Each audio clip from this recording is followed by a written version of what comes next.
out of your fucking mind?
Yeah, we got a bogey at 10 o'clock high. One-Eye Jacks here. This is going to be part 54, and it's not going to be a long video. It's probably going to be about 25 minutes-ish, and we're going to go over some of the crazy cats that are in the puzzle. And I'm noticing now that I have to, stepping up the production values here. We got the microphones, and, you know, I've been purchasing things to get this done. And I'm noticing now that how much time before when I just grabbed the Kindle or the Amazon Fire and pointed at the screen and riff, it was real easy. You didn't have to worry about the music and all that crap. So it's a new appreciation of what Kubrick had to go through, to make a movie. It just staggers my mind, and to be able to do what he did is impressive. So let's take a look at the category of cats so far, and it's in its infancy, but it's clearly a category. And yeah, so here's the bogey, and the eagle, and the falcon, and the 3-footer, and so the bogey at 10 o'clock high.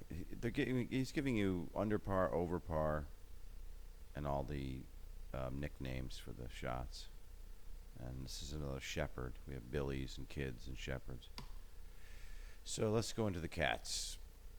I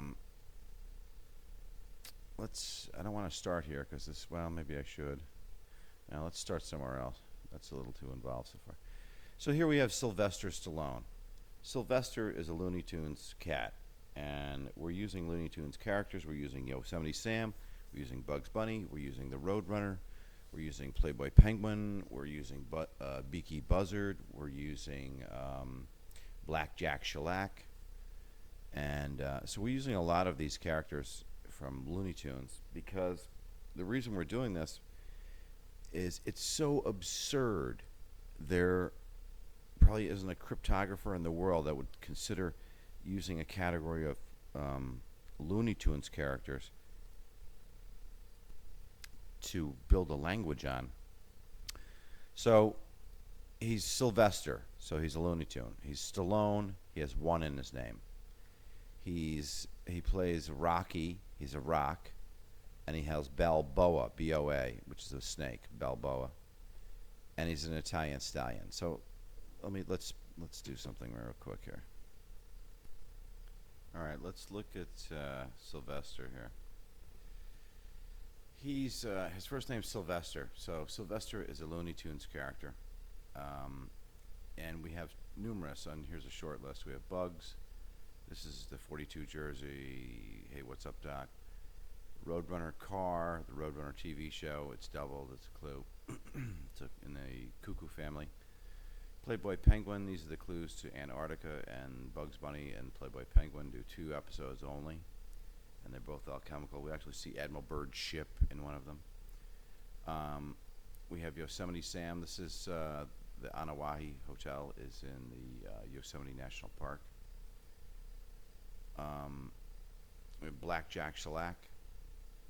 We have Henry Hawk. We get Henry Hawk from Henry Crater on Apollo 15. There's a Henry Crater. So we get Hank Aaron from Henry Crater. We get a whole category of Henrys and Hanks, and I don't have them all. I'm sure that Tom Hanks is in the Henry category. And we have the Hawk. So we already had Hawk Production, was one of Kubrick's production companies. We had the U.S. HMS Hawk is the name of the ship that rams the Olympic and damages the keel.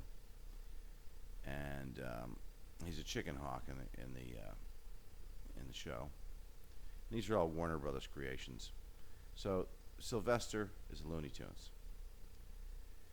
His last name is Stallone, so you go Stall 1 or Stal Lone. So he has one and Lone in his name. In the movie he's Rocky, so we have the rock categories: the Philip Stone, the James Mason, the Rolling Stones, the Diamond, the Blue Marble, the Jade Rabbit. In All Things Jack, the picture by Bill McNeil, we see a stone bust of Kennedy. It looks like a marble. I think he was going for blue marble, but you have Johnny Clay and Sir Mick Jagger, a Rolling Stone. And so this is the monolithic category. These are all the stones. This is one of the threads. There's a million threads, and this is one of them, is the monolithic category. All the Stones and the James Masons and the Ziegler's, the stone maker, and then we have his last name in the movie is Balboa, and boa is a snake, of course. We have Little Alex has a boa, and the redhead replicant in Blade Runner has a boa, and Princess Leia has a boa in Star Wars, and we have Bruce Boa in what is it now? Bruce Boa in Full Metal Jacket. He's the Pogue general that says you wear a peace button on your jacket and Born to Kill on your helmet. And of course, his nickname is the Italian Stallion. So, one person in the Rocky movie is a Looney Tunes character. He has Lone and One in his name. He's a Rock and Rocky. This is Rocky This is Kubrick's Rocky Marciano Look magazine pictorial. And why do we know this is one of the big clues? This is something I just recently figured out. It's a Rocky Marciano pictorial by Kubrick in Look magazine, but it's a picture of Rocky Marciano in his birthday suit. He's naked in the pictures that he takes. So this is the rock category. So he's a Looney Tune. He's a lone one lone nut. He's a rock. He's a boa snake. He's a stallion. So we have the Mare on the moon. They ride around the little the moon rover on the moon in the Mare. We have Yeoman Colt in the Cage. We have the Colt Bushmaster. We have the Colt 45 ACP. So these categories are all connected together. And of course, in Rocky, they use Garrett Brown is in. He runs the Steadicam in Rocky, and it enables him to do all the running and jumping and leaping shots with the camera. So Kubrick is considering Garrett Brown's Steadicam as a vehicle. So you have the Mustang, and you have the Beetle, and the Falcon, and the Roadrunner, and one of the vehicles that we're talking about here is the Steadicam, because you can walk with it, you can hop with it, you can leap with it, you can run with it. So this device is invented by the founder, is Garrett Brown. We also see pictures of Danny riding in the actual Steadicam rig with Garrett Brown as he was training for the movie. And of course you have Tony Burton. He's a real life boxer. He achieved the level of Duke in boxing. He was a heavyweight, so he has the Duke belt. He plays Duke in Rocky.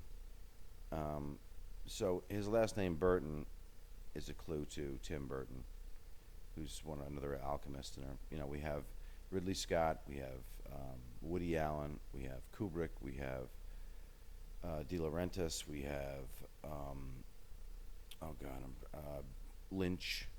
We have John Carpenter. It's getting bigger and bigger every day. So this is Tim Burton clue right here.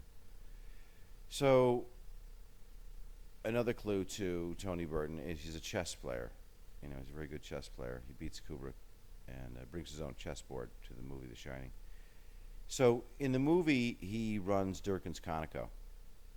In the book, it's Durkin's garage. There's no Conoco. So Kubrick adds the Conoco. So this is the Phillips Conoco. Phillips head screw, Samuel Phillips, the NASA head, Wilson and Phillips, and John Phillips, and Michelle Phillips, and the whole Phillips clan is given to us by Conoco. And so there's one person, one cat. This is the first cat in the cat category. Sylvester Stallone. He's a Looney Tune cat. He's a house cat. So let's do this. Okay, so let's get rid of her. So he's Sylvester the cat. We see a repeating pattern of Tony the Tiger and the Frosted Flakes boxes. They're prominently figured in several scenes, and there's actually scenes where they actually disappear, and I'll show you that in a second here. So they're Frosted Flakes. It's Tony the Tiger. And what is his famous saying? He always says, they're great. So we're looking for greats. We're looking for the champions. We're looking for the stars. We're looking for the Jungian archetypes, the light and the dark, both sides. So here's another cat. It's a tiger. Here's Scatman, and he says that she called it Shining. This is his grandmother could shine. And he's Scatman, S-C-A-T-M-A-N. So if you take the S off the front of his name, he's Catman. So he's one of our cats. And let's get rid of him. Here's the leopard in 2001: A Space Odyssey. And it jumps out.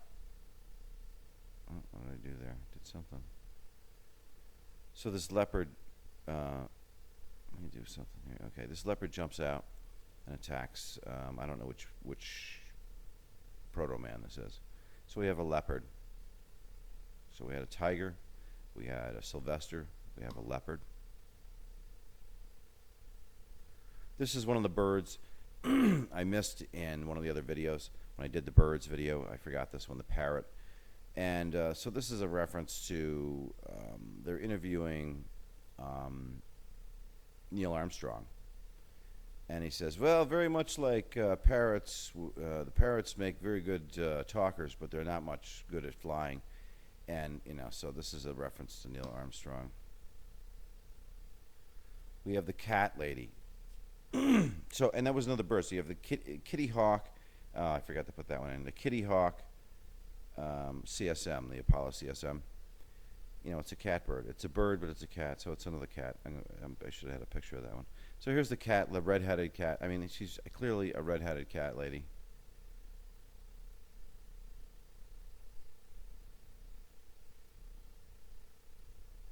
I'm going to go over this one in a minute. This is a fascinating one. This even surprised me.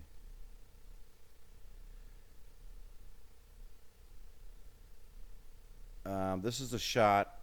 I keep mentioning that when Wendy has her little interview with the redheaded doctor, and she walks right by the Margaret Keane painting, she walks right by the Alex Colville Horse and Train painting, and so she's talking about Danny, and he's gonna be fine. This happens all the time.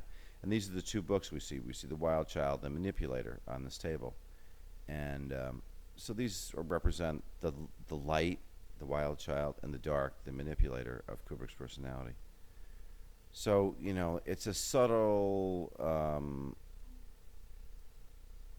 pointer, but it's there just the same, So, let's close this out. Not a cat, but I just figured I'd include it because I keep talking about it. And here we have Adrienne Corey. She has the red hair.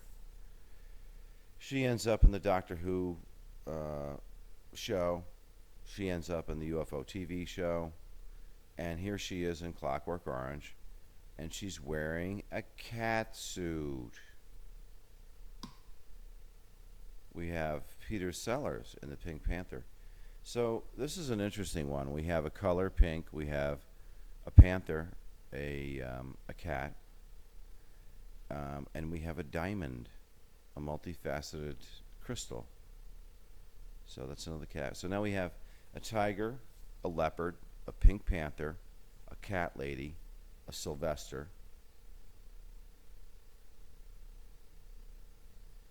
Here's the scene where, right back here, there was a Tony the Tiger box as he's shining with Scatman.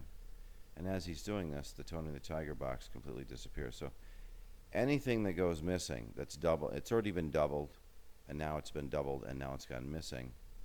That's very strange. So you have another Tony the Tiger. So Rocky is the Sylvester, the house cat. The panther, the leopard. This is the leopard on the painted pony, and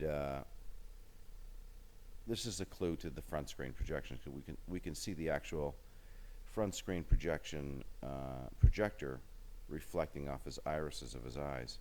So they could mask the areas they didn't want the light in, yet Kubrick chooses to not mask where the head of the leopard is, just so he can get the front screen projection clue off his eyes. And we must supply our own light, you know, one of those deals. So here we are in Eyes Wide Shut, and we're at the toy store, and we've got these, I believe, are tigers. These are bears back over here. I've got to get, you know, I went to Best Buy, and this is a non sequitur, but I went to Best Buy. I wanted to get some way to play my Blu-rays on my computer. And do you know they do not sell one computer capable of playing a Blu-ray anymore? It's weird. And they sell an external drive, which I already bought one, and it says Blu-ray player, blah, blah, blah, and I hooked it up, and it does not play Blu-rays. You can burn a Blu-ray, you can read a Blu-ray data disc, but you cannot play a DVD. So then I went on the internet and tried to get third-party software to make it work, and I just can't get it working. So, you know, if anybody knows a relatively cheap solution to play a Blu-ray on Windows XP PC, let me know. And if you just do a quick look on the internet, you'd think it's really easy to do. And I can tell you right now, it's not really easy to do, because a lot of these DVD and Blu-ray players they sell, they're selling them as Blu-ray burners. They're not selling them as Blu-ray players. So here we have a Tigers, and she picks up the Magic Circle game. So this is a connection to JPL Labs, Jack Parsons, and the Magic Circle. All right, let's get into this one now, because this one's pretty interesting. So I mentioned earlier in the series, was 4 or 5 videos, maybe longer ago, that the Tiger game moves. I said, you know, we were looking at the Fishbowl. This is when I did the Operation Fishbowl. So we noticed that the little white tiger head, is what it looks like, that's in the fishbowl, disappears, and it turns into this little orange fuzzy blob here, because we're not in focus. We can't really see what it is. So let's move this to the side. Here's the same game again. We can see it's. I'll move this one down. Hang on. So now we see the game over here, and we can see that the little chalkboard that's leaning up against this has moved. So we look at this and we go, yeah, it's angled. Let me do a lawn. It's what the hell? It's angled. It's leaning against it, but it's essentially horizontal on the top. When we look at this one, it's leaning against it, but it's not. It's no longer horizontal. It's at an angle. So I said, gee, the little chalkboard has moved, and he's drawing attention to the chalkboard in the Tiger game. So I said, gee, that's weird. Then I looked at it again, and you notice that this one's the same as that one. I'll put those over there. This one is different. This one is different. This one is different. This one is the same. This one is the same. And this one is the same. So these are every cut in this scene. So we can close these out. This is the same as this one. This is the same as this one.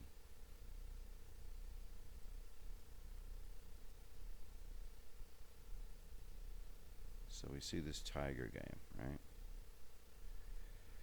Well, as I'm looking at this thing, I noticed that it isn't just the fact that the little dartboard or the little chalkboard that I'm assuming it's a chalkboard, maybe I'm wrong. I'm noticing that this little chalkboard has moved, but there's more to this. If you look at this carefully, let me bring up the picture I did a composite of.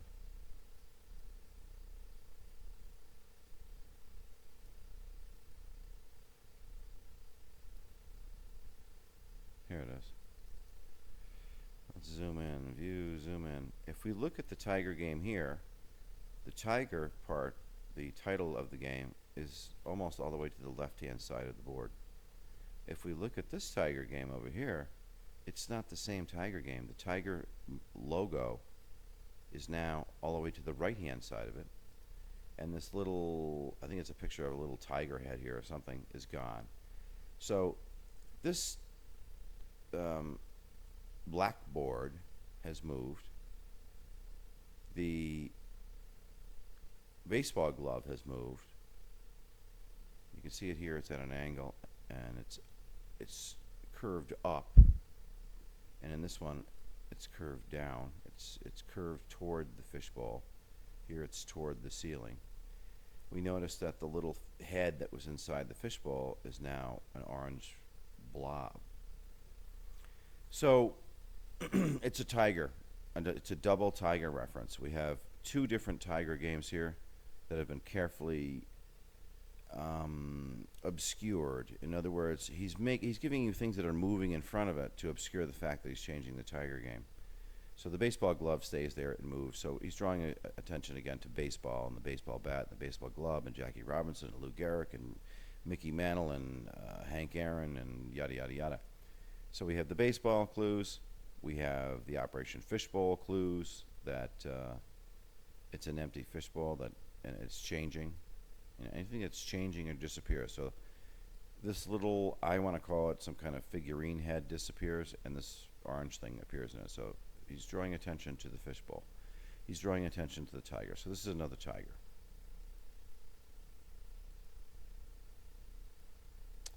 We have the Pink Panther, Sylvester. Scatman does the voiceover work for Walt Disney's Aristocats, and I gotta find out which cat he does, but so there's another cat. And also he voices the cartoon for Hong Kong Phooey. Now in this puzzle we have the Bell Jet Ranger Chopper, we have the Easy Rider Captain America Chopper, we have Jack's Collins fire axe that he's chopping things up with, we have Wendy's bread knife, she's chopping it up, we have Ullman tells us that, oh, he chopped his family up into little pieces and stacked them neatly in the West Wing.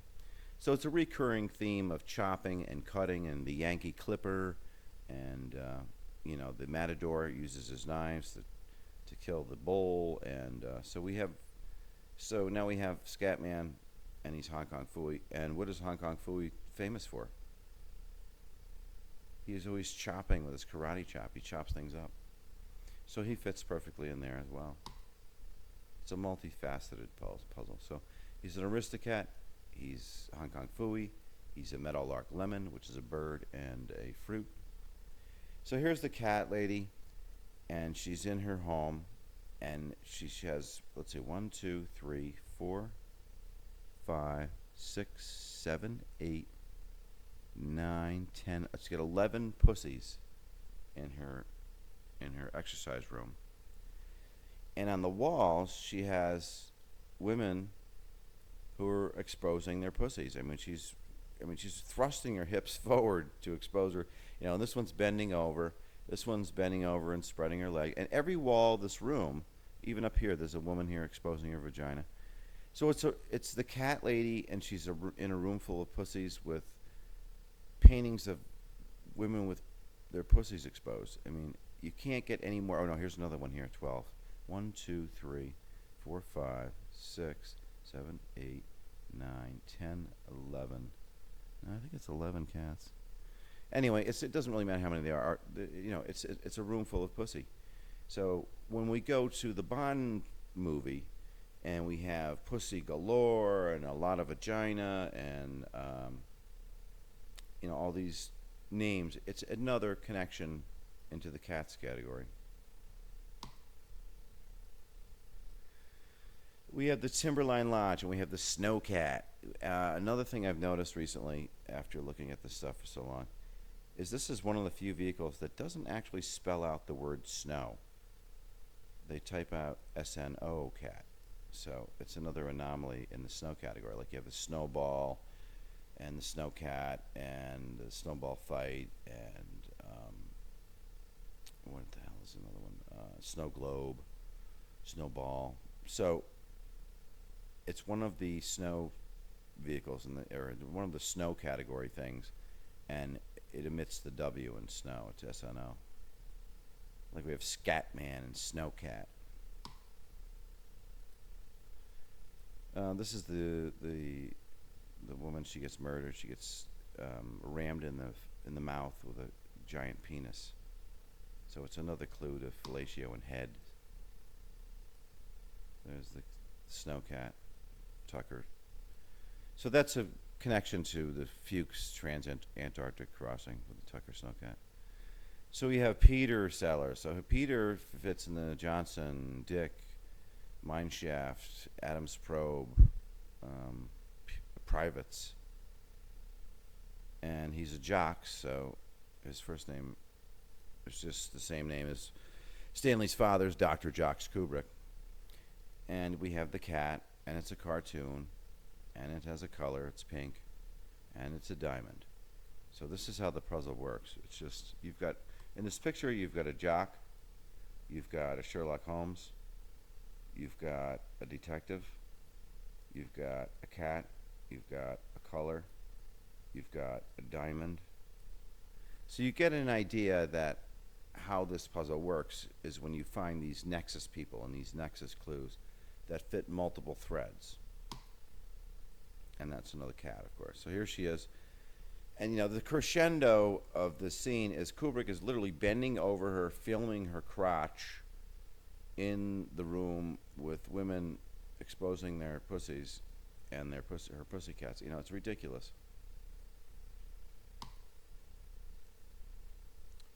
So there's the two different tiger posts, the two different tiger games, whatever this. If somebody knows what kind of game this is, I'd seen games like this when I was younger where it had a little ball and you had to like magnetically move it or something. I gotta find out what the hell this is, but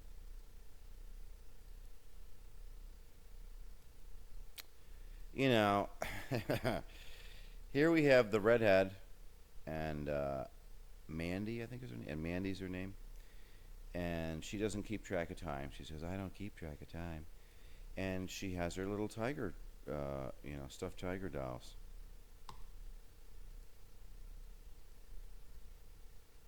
Scatman Crothers got his own star, so I'm wondering if a lot of these people aren't people that have stars as well. Here's somebody that's figured out the NASA joke of the nail and the hammer and the coffin and the pine box. They're great. So this is the thing. They're great. So you got Jackie Gleason, the great one. The giants, the greats, the men of renown. Let's get rid of this. We don't need this anymore.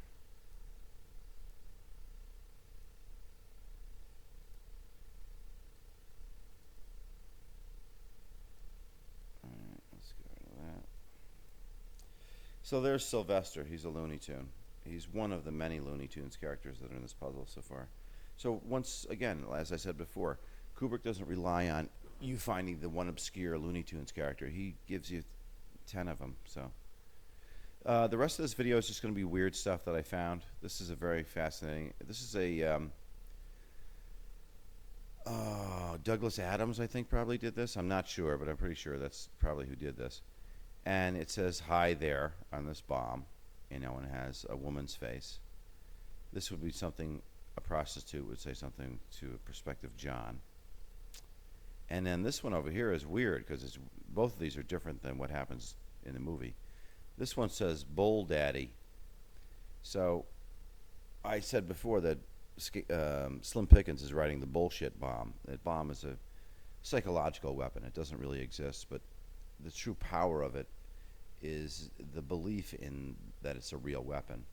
And it's the same in allegory. In Doctor Strangelove, he talks about the Doomsday device, and it's very easy to understand because it's the terror of the device creates in the enemy's mind.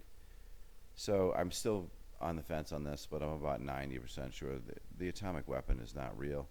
We've never really used it. I think they just carpet bombed Hiroshima and Nagasaki and then told everybody they had dropped atomic bombs on them.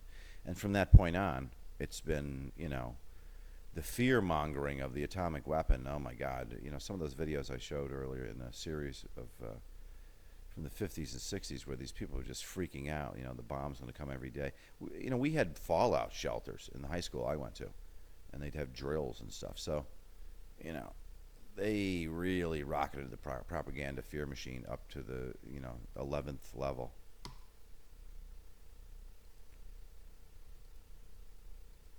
Pause this and get rid of some of these images.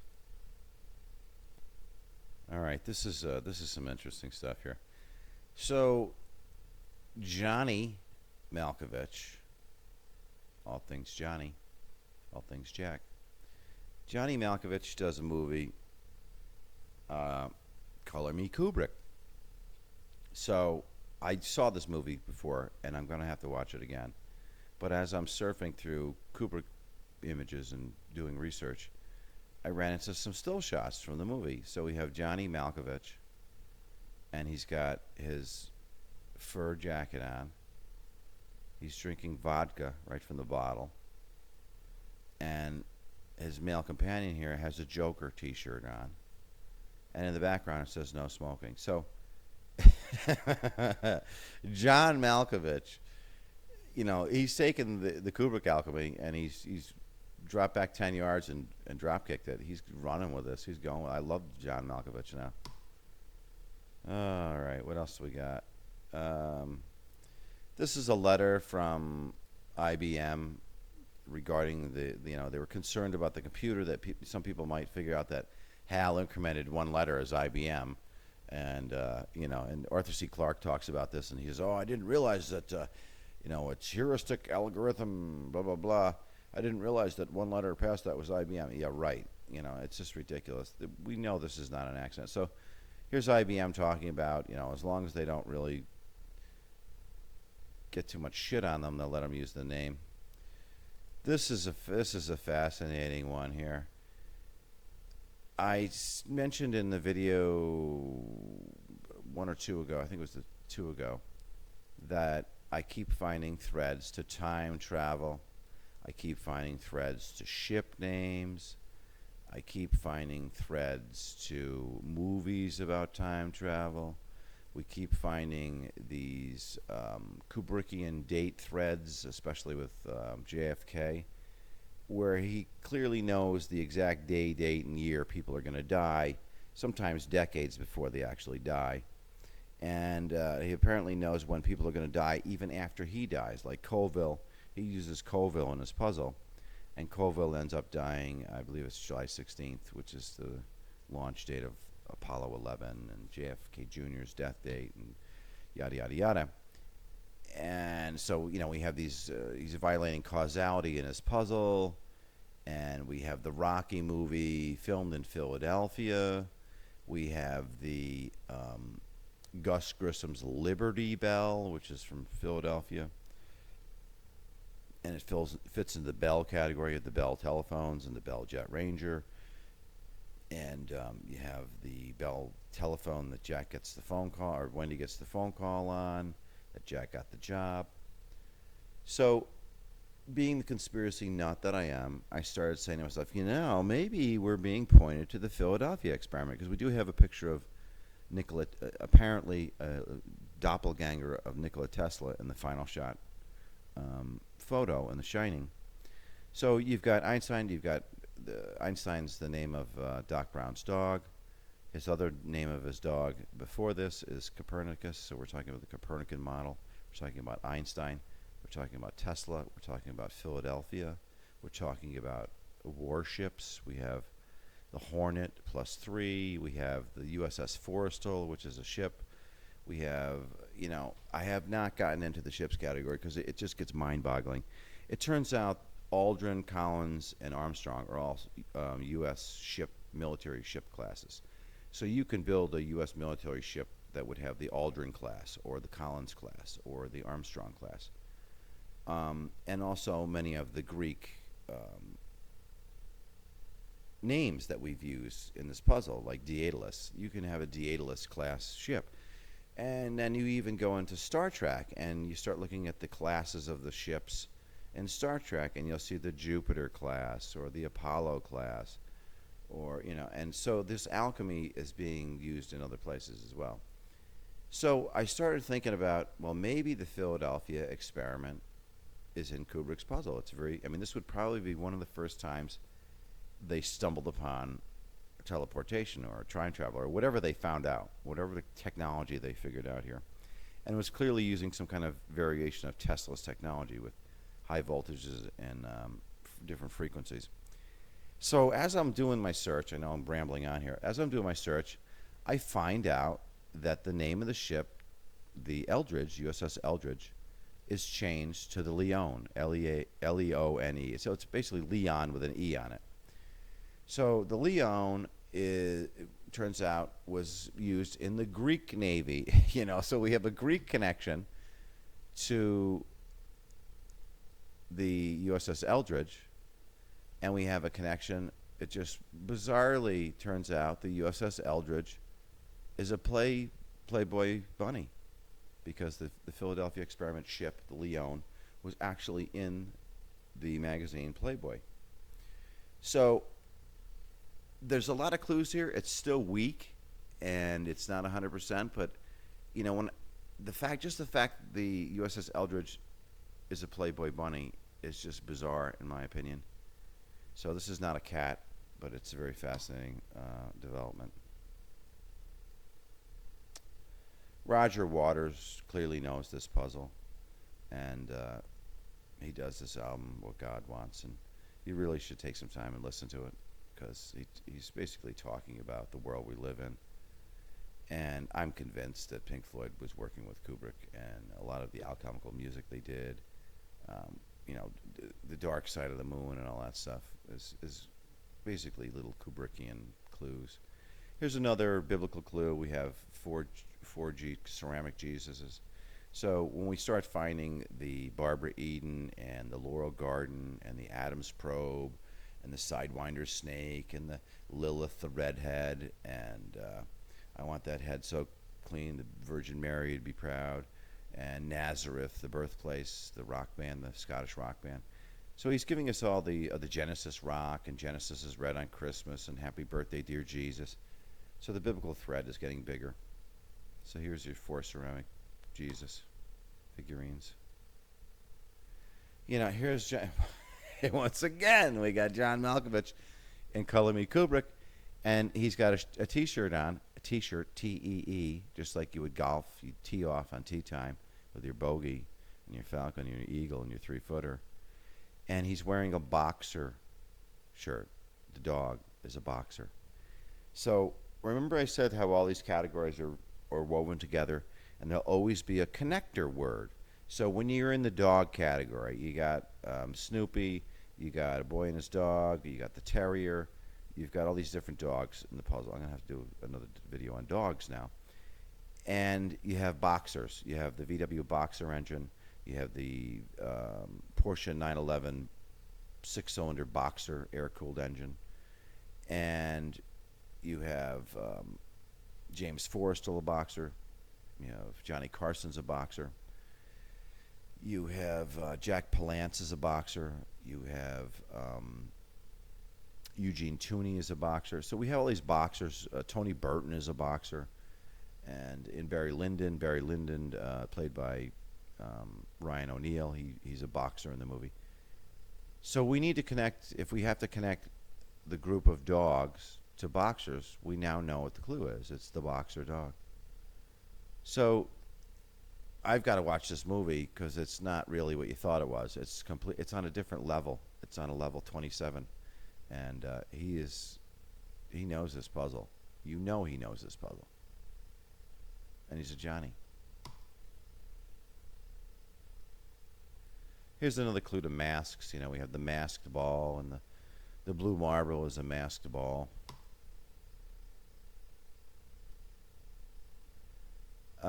This is the one I mentioned in the last video, and I didn't have a picture of it.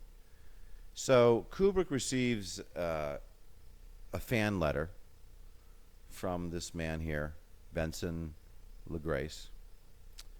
And Benson watched his movie Dr. Strangelove, and he noticed that there were all these sexual connotations and sexual situations that were being alluded to allegorically through the, you know, the B-52 refueling, and you know, Buck Turgidson has his floozy there, Miss Scott, and she wants to do it, and he's got to go to his meeting, and she's calling him in the war room, and he's like, "Come on, baby, I'll be back in a minute."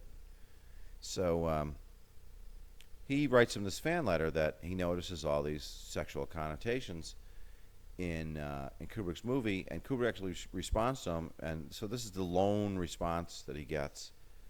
That and he says in here, let me view in so you can zoom in a little so you can read it. He says, "Seriously, you are the first one who seems to have noticed the sexual framework from intermission to the last spasm." So the last spasm is Slim Pickens blowing his load. You know, he's riding the bomb down to its eventual conclusion. So when I said that Dr. Strangelove is full of dick humor, I'm not making it up. And here's a confirmation from it. And it's from Stanley Kubrick himself, so you don't have to really wonder if it's true.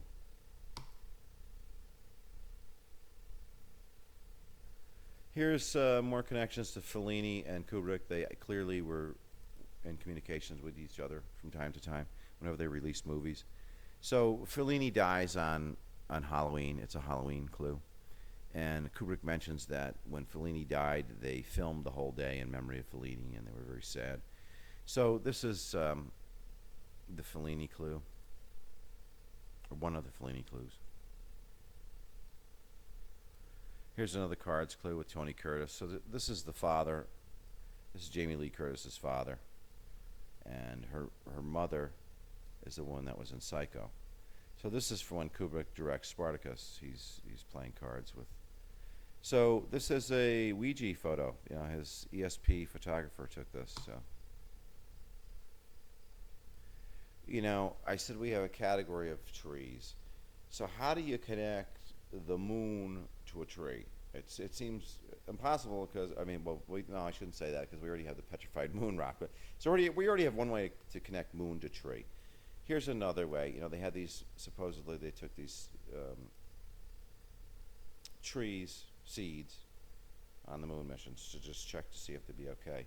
So these are the moon trees. They came back and they took the seeds that they brought to the moon. They planted these trees. And this is a huge crock of shit, of course, because they never went to the moon at all. So these seeds didn't go anywhere. So it looks like a pine tree. They plant a pine tree.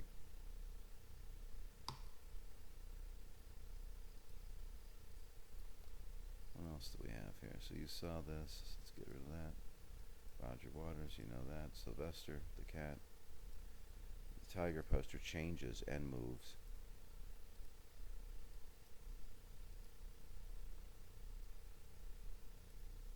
Yeah, here he is holding a fan and a.